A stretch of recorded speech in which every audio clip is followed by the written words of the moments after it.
दोस्तों, आज हम सुनेंगे एक शातिर चोर की कहानी। चलिए शुरू करते हैं। एक बनिए के 3 बेटे थे। एक बार जब बनिया बीमार पड़ा तो उसने तीनों लड़कों को बुलाकर पूछा कि तुम लोग क्या करना पसंद करोगे, किस तरह की जिंदगी बिताओगे। बड़े लड़के ने कहा कि वह दुकान से ही गुजारा कर लेगा। छोटा बोला कोई अच्छा सा व्यापार कर लूंगा। कल्लू, जो कि सबसे छोटा था, बोला मैं तो चोरी करूंगा।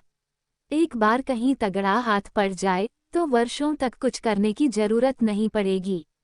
उसकी बात सुनकर बनिए को बहुत दुख हुआ। बोला, बेटे, चोरी करना आसान काम नहीं है। पकड़े गए तो मार मार कर भुर्ता बना दिया जाता है। उसके लिए अक्ल की बड़ी जरूरत है। लड़का बोला, इतनी अक्ल तो मुझ में है, चाहे तो इम्तिहान ले सकते हैं। बनिए ने कहा, तो तुम्हें दिल्ली जाकर अकबर बादशाह का घोड़ा चुराना होगा, जिसे पिछले दिनों काबुल से मंगाया गया है। यदि 1 हफ्ते के अंदर तुम घोड़े को ले आए तो मुझे विश्वास हो जाएगा कि तुम्हारे में अक्ल की कमी नहीं है। अच्छा, कहकर लड़का उसी वक्त दिल्ली की ओर चल पड़ा।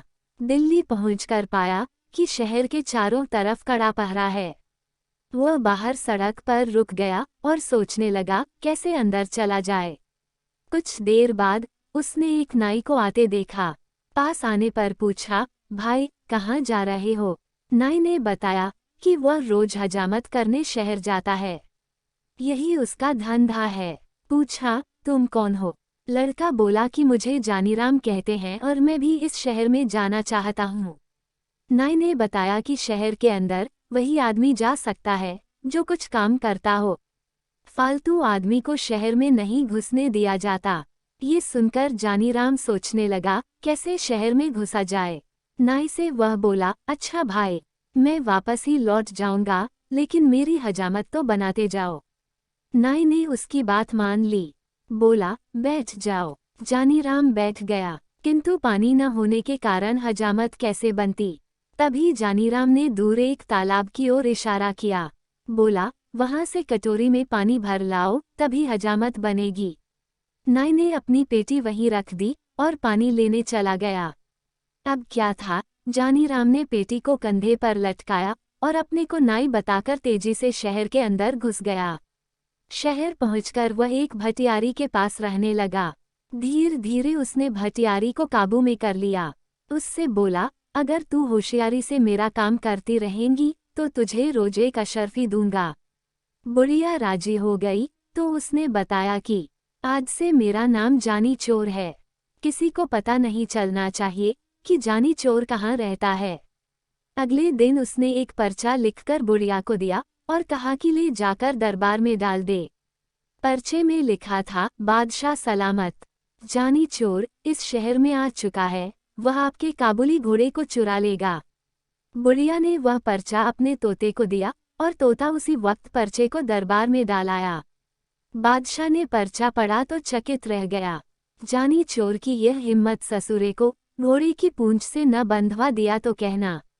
बादशाह ने ऐलान कर दिया कि आज रात को जो हमारे घोड़े को रखवाली करेगा उसे 500 रुपये इनाम में दिए जाएंगे। ये सुनकर एक लालची सुनार दरबार में पहुंचा और घोड़े की रखवाली का काम ले लिया। बुढ़िया से जानी चोर को जब मालूम हुआ कि सुनार ने घोड़े की रखवाली की जिम्मेदारी ली है तो उसने बुढ़िया से पूछा, सुनार के घर में और कौन कौन है। बुढ़िया ने बताया, उसके माता पिता और भाई बहन सभी हैं। उसका एक लड़का जवान है जो नौकरी करने परदेश गया है और कई वर्षों से घर नहीं लौटा। जानी चोर खुश होकर बुढ़िया से बोला कि अब काम बन जाएगा। तू लोहा, पीतल और गिलट के कुछ टुकड़े जमाकर उसकी एक पोटली बना ले। बाहर से सुंदर रेशमी कपड़ा लपेट देना। बुढ़िया ने वैसा ही किया।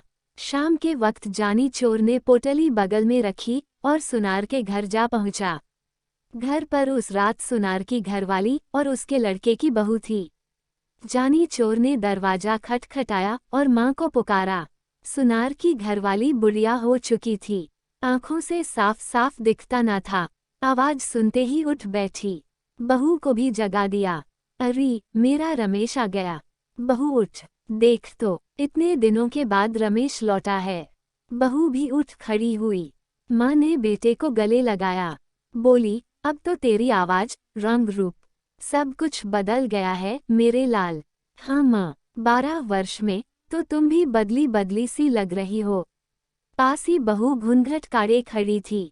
जानी चोर ने पिता के बारे में पूछा। मालूम हुआ कि वे आज पहरे पर गए हैं। शहर में जानी चोर आया है, वह बादशाह के घोड़े को चुराना चाहता है। रात में बहू ने बढ़िया खाना बनाकर उसे खिलाया। माँ अपने कमरे में सो गई। वह भी बहू के साथ कोठे पर जा पहुंचा। देर तक उन दोनों में बातचीत होती रही। अंत में बहू ने पूछा, अपने माता पिता के लिए तुम बहुत सा रुपया कमाकर लाए होगे, मेरे लिए भी कुछ लाए हो? जानी चोर मुस्कुराया और पोटली को खनखनाता हुआ बोला, ये देखो, इस बार तुम्हारे लिए बहुत कुछ लाया हूँ। उन चीजों से भी बढ़कर हैं जो कि तुम अपने मायके से लाई हो। जरा लाना तो उन चीजों को इनके मुकाबले की है भी या नहीं। बहू बहुत प्रसन्न हुई, अपने सारे जेवर लाकर रख दिए। तभी उसे याद आया, बोली, अपना नौलखा हार तो मैं लाई नहीं, वो दूसरे कोठे पर रखा है। ठहरो, उसे भी लेकर आती हूँ। कहकर वह दूसरे कोठे पर जा पहुंची। जानी चोर ने सोचा कि भगवान ने उसे अच्छा मौका दिया है, इसे खोना नहीं चाहिए। उसने संदूकची उठाई और 4 दीवारी से कूदकर चंपत हो गया। सारा जेवर लाकर उसने भटियारी को सौंप दिया। अगले दिन घर लौटने पर जब सुनार को इस बात का पता चला तो उसकी बोलती बंद हो गई। कहाँ 500 के इनाम मिलने की खुशी थी और कहाँ हजारों की चपत पड़ गई।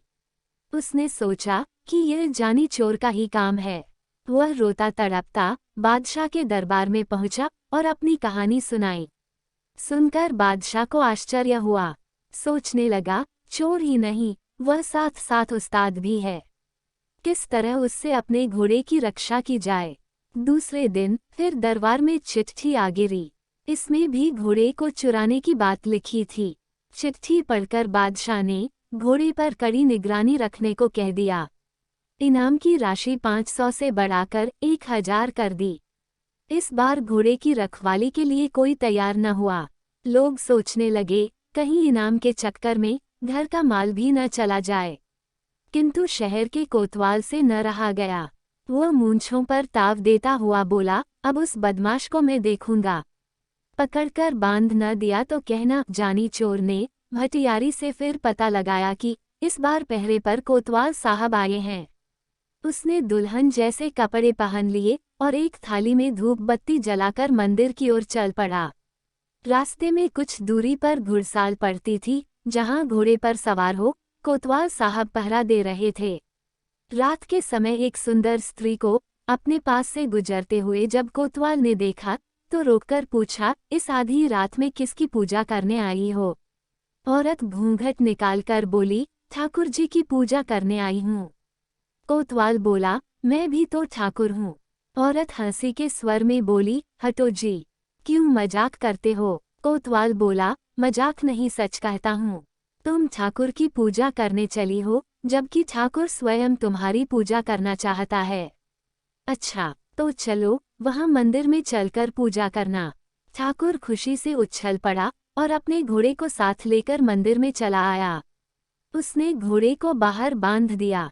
हथकड़ी, बेड़ियां और बंदूक लेकर औरत के साथ मंदिर के आंगन में जा धमका। हथकड़ी, बेड़ियों को देखकर स्त्री ने पूछा, ठाकुर जी यह सब क्या है? कोतवाल ने बड़े प्रेम से उसे समझाया कि ये चोर डाकुओं के गहने हैं, मैं इन्हें पहनकर देखूंगी। ये कहकर स्त्री ने हथकड़ियां लेकर अपनी कलाइयों में डाल लीं। उसकी कलाइयों से हथकड़ियां निकालते हुए कोतवाल बोला, ये तुम्हारे पहनने की चीज नहीं है। तुम्हारी कोमल कलाइयां इससे बल खा जाएंगी। स्त्री ने हठ की, नहीं जी, मैं इन चीजों को पहनकर देखना चाहती हूँ कि कैसे पहनी जाती हैं। अच्छा, तो रुक जाओ, मैं तुम्हें दिखाता हूँ इन्हें कैसे पहना जाता है। जैसे जैसे मैं बताता जाऊं वैसे ही तुम मुझे पहनाते जाना। ये कहकर उसने अपने हाथों में हथकड़ी और पैरों में बेड़ियां डलवा दी। फिर मुस्कुराता हुआ बोला, देख लिया, इस तरह पहना जाता है। अब इन्हें खोल दो। कोतवाल की बात सुनकर स्त्री जोर से हंस दी। उसने अपनी नकली वेशभूषा को अलग किया और बंदूक उठाकर कोतवाल की छाती पर रख दी। पूजा करोगे बरखुरदार? जानी चोर की पूजा करना क्या आसान समझा है? जानी चोर का रूप देखते ही कोतवाल के होश उड़ गए। गिड़गिड़ाता हुआ बोला, भाई इस बार माफ कर दो, आगे से कभी तुम्हारे आड़े न आऊंगा। किंतु जानी चोर कब सुनने वाला था। उसने कोतवाल को एक रस्सी से बांध लिया, उसके मुंह में कपड़ा ठूंसकर घोड़े पर बिठाया और बादशाह के महल के आगे फेंक कर चंपत हो गया। सवेरा होते ही शहर में हलचल मच गई। जानी चोर ने कोतवाल की वह दशा बनाई जो आज तक कभी न बनी थी। लोग जानी चोर के नाम से थर थर कांपने। दरबारियों को लगा कि अब उसके हाथों से घोड़े को बचाना मुश्किल है।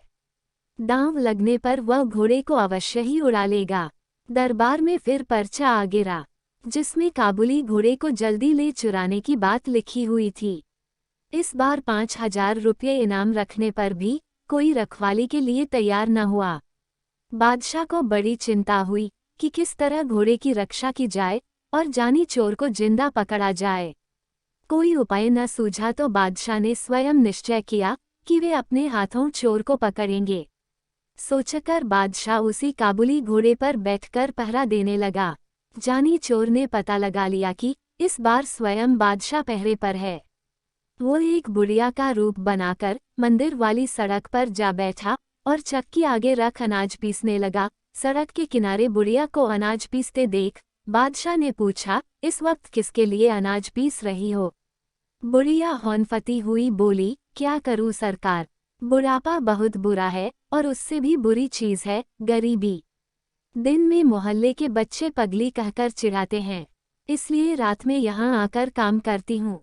अभी अभी एक सिपाही आया था, पीसने के लिए गेहूं दे गया है, कह गया है अभी आकर ले जाएगा।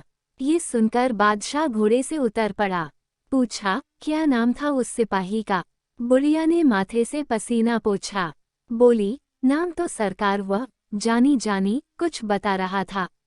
बादशाह को विश्वास हो गया कि वही जानी चोर है। उसने बुढ़िया से पूछा, वह कितनी देर में लौटकर आएगा? आता ही होगा सरकार। बादशाह ने सोचा, चोर को पकड़ने का इससे अच्छा मौका नहीं मिलेगा। वह बुढ़िया से बोला, तू मेरे कपड़े पहन ले और मुझे अपने कपड़े दे ताकि मैं उसे पकड़ लूं। वह सिपाही नहीं चोर है, मैं उसे पकड़कर बादशाह के पास ले जाऊंगा। बादशाह ने अपने कपड़े पहनाकर उसे मंदिर के आंगन में भेज दिया, साथ ही अपना काबुली घोड़ा भी उसके हवाले कर दिया। स्वयं उसने बुढ़िया के फटे पुराने कपड़े पहन लिए और सड़क के किनारे बैठकर चक्की घुमाने लगा। हाथ में घोड़ा आते ही जानी चोर फूला न समाया। वह तुरंत घोड़े पर चढ़ा और एड़ लगाते हुए बोला, बादशाह सलामत, तुम चक्की पीसते रहो। जानी चोर यह भागा। बादशाह ने आवाज सुनी तो कलेजा धक्का रह गया, हाथ से चक्की छूट गई।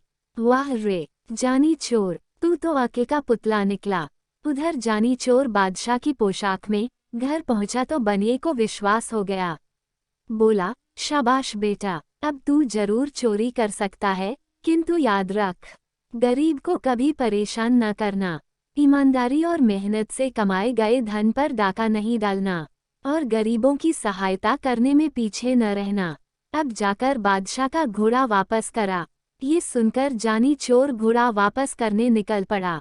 दोस्तों, आपको ये कहानी पसंद आई हो तो इस चैनल को सब्सक्राइब करें, वीडियो को लाइक करें, कमेंट करें और अपने अधिक से अधिक दोस्तों को शेयर करना ना भूलें। धन्यवाद।